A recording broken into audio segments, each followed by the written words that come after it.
Hola, buenas tardes, queridos alumnos de tercer año, ¿cómo andan? Seguimos transitando la unidad 2, donde estamos centrados en la figura de Jesús de Nazaret. La propuesta de esta pequeña exposición es hacer una línea de tiempo con datos bíblicos sobre la vida de Jesús de Nazaret, ¿bien? Y después vamos a continuar trabajando con algunos puntos puntuales, algunos elementos puntuales de su vida a lo largo de las clases que siguen. Entonces, lo que vamos a hacer es una línea de tiempo en base a los datos bíblicos que tenemos.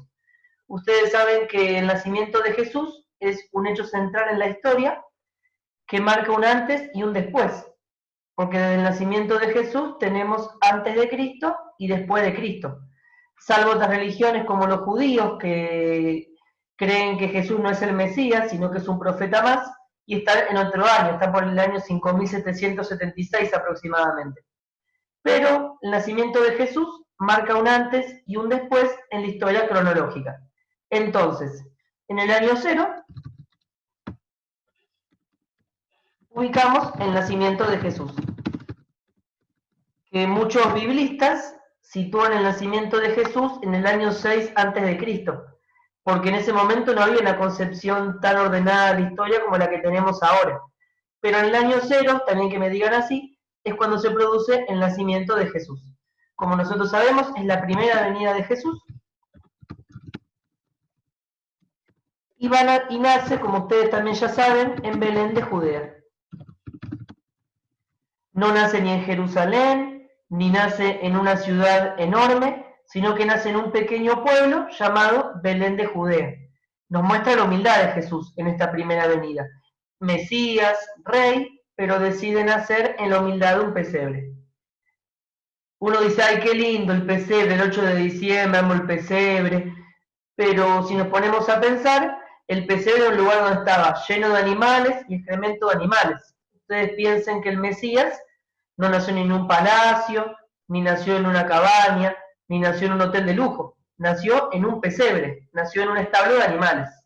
Entonces, después, los datos bíblicos que hablan de la infancia de Jesús, los evangelios de la infancia de Jesús, el evangelio de San Mateo y de San Lucas, sitúan pocos elementos del nacimiento de Jesús. Sitúan la visita de los pastores, sitúan los Reyes Magos. 6 días después vinieron los Reyes Magos que le ofrecieron oro, incienso y mirra. Después también se habla de la presentación de Jesús. Cuando un bebé nacía, se lo presentaba en el templo, se lo circuncidaba, uno de los ritos judíos. Y después otro de los datos que tenemos es el niño perdido y hallado en el templo, a la edad de 12 años. Estaban en una procesión, cuando primero estaban en el templo, a continuación del templo deciden irse en procesión, caminan una gran cantidad de kilómetros, días y días, hasta que María y José se dan cuenta que Jesús no estaba con ellos. Entonces, desesperados, vuelven al templo y lo encuentran a Jesús hablando entre los doctores de la ley. Y ahí cuando Jesús dice, ¿por qué se preocupan por mí? Debo ocuparme de los asuntos de mi Padre. Entonces, el niño perdido y hallado en el templo es el último dato que tenemos de Jesús hasta que empieza su ministerio público. Entonces, desde el nacimiento, podemos decir, hasta los 30 años, de edad, tenemos lo que se llama vida oculta. No es oculta porque haya cosas que esconder, porque sea misteriosa, porque sea secreta, sino porque era una vida común y corriente. Jesús se dice que creció en sabiduría, en gracia y en estatura, que también seguramente que aprendió el oficio de carpintero de su padre, vivió sometido bajo sus padres, como dice una lectura, se ocuparía de los quehaceres de la casa, cuidaría de María. Era una vida común y corriente de Jesús. Por eso decimos que es la vida oculta. Pero en un momento ese mesianismo se empieza a manifestar. Jesús es el Mesías, más allá de que vivió una vida común y corriente. Entonces, desde los 30 a los 33 años, 3 años de vida pública. Parece poco 3 años, pero fueron años muy intensos en la vida de Jesús. Hizo milagros, explicó mediante parábolas, eligió los apóstoles, todo lo que pasó él en su pasión, muerte y resurrección. Y entonces, esta vida pública comienza con su bautismo. Es bautizado en el río Jordán por Juan el Bautista, por su primo, y ahí empieza a manifestarse su mesianismo. Después, como vamos a ver en otra actividad, decide irse 40 días al desierto, donde sufre las tentaciones, la tentación de la necesidad, la tentación de tener hambre, cuando el diablo le dice que convierta las piedras en panes. En segundo lugar, la tentación del poder, si te postras para adorarme, todo esto será tuyo. Y después en la tercera tentación que le dicen, tírate en un precipicio, total no va a pasar nada. Las tres tentaciones de Jesús ocurren después de su bautismo, cuando decide ir al desierto. El primer milagro, cuando se empieza a manifestar su mesianismo, es en las bodas de Caná. Cuando en una fiesta de bodas, que habían sido invitadas Jesús, María y los apóstoles, se quedan sin vino. Entonces, ¿qué va a pasar? María le va a decir a Jesús, no tienen vino. Y entonces Jesús le va a decir a María, mujer, mi hora todavía no ha llegado. Entonces María le va a decir a las personas que se dedicaban a organizar su fiesta, hagan todo lo que la boda esta, hagan todo lo que él les diga. Y a partir de ahí Jesús convierte el agua en vino. Es el primer milagro que hace Jesús. Entonces, después elige a los apóstoles, como dije hace un rato, realiza gran cantidad de gestos, de milagros, cura a un paralítico, da la vista a los ciegos, resucita a su amigo, hasta que a los 33 años comienza un hecho que se ve todos los años en la escuela, desde catequesis, desde religión, que a los 33 años situamos la pasión, muerte y resurrección. Al tercer día resucita de entre los muertos. El domingo de Pascua Jesús resucita. A los 40 días, que justamente va a ser este domingo, tenemos la ascensión de Jesús a los cielos. Se queda 40 días, como dice la Biblia, dando numerosas pruebas de que vivía, hasta que sube a los cielos y está sentado a la derecha del Padre, como dice nuestro credo. A los 50 días tenemos Pentecostés, que bueno, como ustedes también ya saben, es el envío del Espíritu Santo sobre María Santísima y sobre los apóstoles. Bien, hasta ahora yo no hablé nada de cómo se transmitían estas cosas. No hablé de los evangelios, no hablé de cuándo se escribieron, porque hasta ese momento el testimonio de todo era oralmente. Se iban contando en las familias todo lo que iba pasando. Se escriben con mucha posterioridad los evangelios y la Sagrada Escritura. En el año 49 después de Cristo, San Pablo, un apóstol que van a ver ustedes en cuarto año, escribe la primera carta a los tesalonicenses.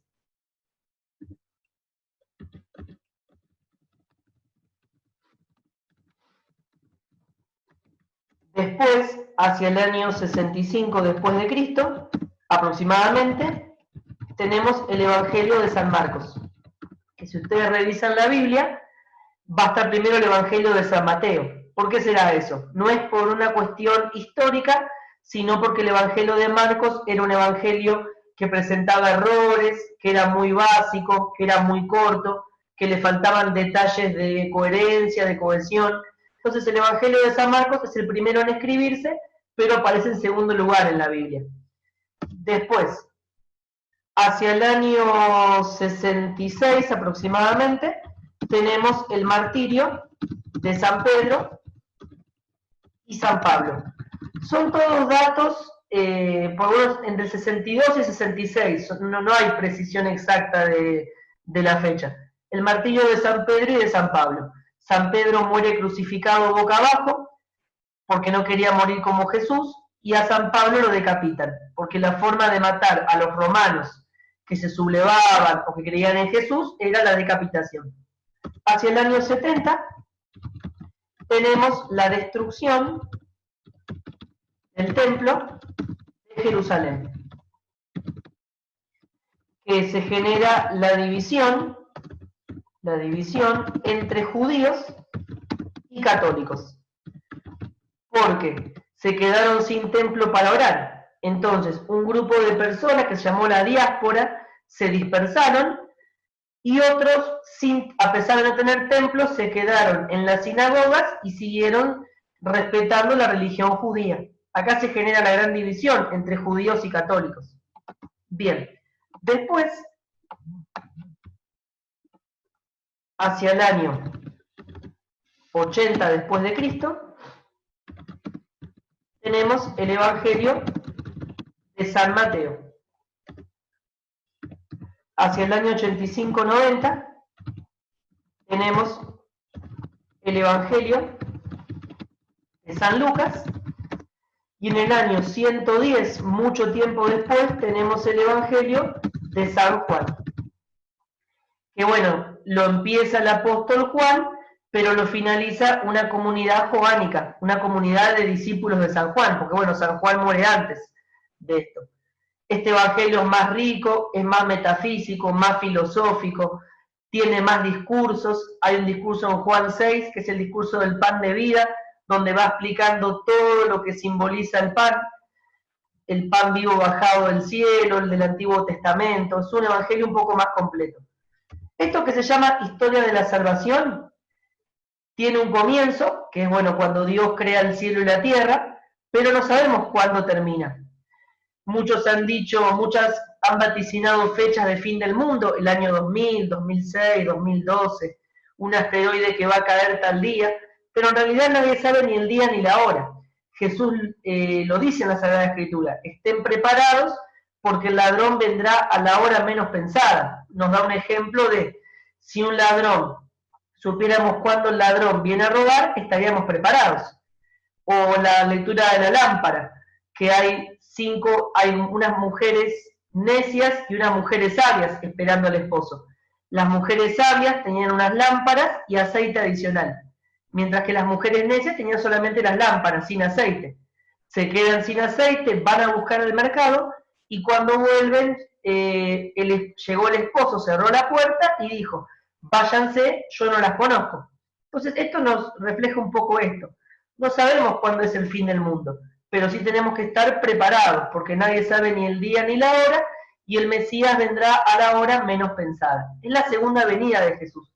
A eso se le llama parusía. La parusía es la segunda venida de Jesús, que la confesamos en el credo. Vendrá por segunda vez a juzgar a vivos y muertos. ¿Por qué la segunda? Porque la primera venida es en Navidad, cuando Jesús nace. La segunda venida va a ser al final de los tiempos. Entonces, junto con las páginas que les di para leer, la idea es que vayan armando una línea de tiempo de todo esto que yo dije, para así poder tenerlo claro y poder seguir trabajando un poco en esta vida del Jesús histórico, ¿sí? Y todo lo que pasó después, la primera comunidad cristiana, que vamos a ver en la próxima unidad, que se unió a poder anunciar el querigma. ¿Qué es el querigma? Es el primer anuncio. ¿Cuál sería ese anuncio? La buena noticia, que es ni más ni menos que Jesús murió en la cruz para el tercer día resucitar.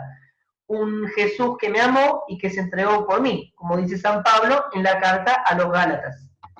Entonces, la idea es esa. Lean las páginas que les indiqué en plataforma y realicen las actividades del libro que les voy a dar posteriormente, y armen la línea de tiempo esta con los datos que yo les di.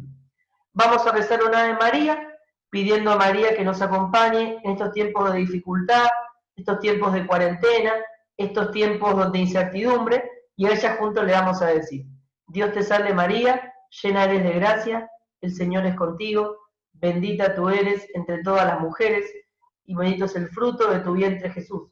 Santa María, Madre de Dios, ruega por nosotros pecadores, ahora y en la hora de nuestra muerte. Amén. El fin de semana, el día sábado, se festejó la fiesta de San Alipio y San Posidio, que fueron los amigos de San Agustín. Se festeja el Día de la Amistad Agustiniana, así que bueno, vamos a rezar en esta oración, especialmente por cada uno de nuestros amigos. Nuestro Padre San Agustín, ruega por nosotros. San Alipio, ruega por nosotros. San Posidio, ruega por nosotros. En el nombre del Padre, del Hijo y del Espíritu Santo. Amén. Bueno, chicos, cualquier cosa a disposición como siempre. Espero que ya se haya entendido la idea central del video.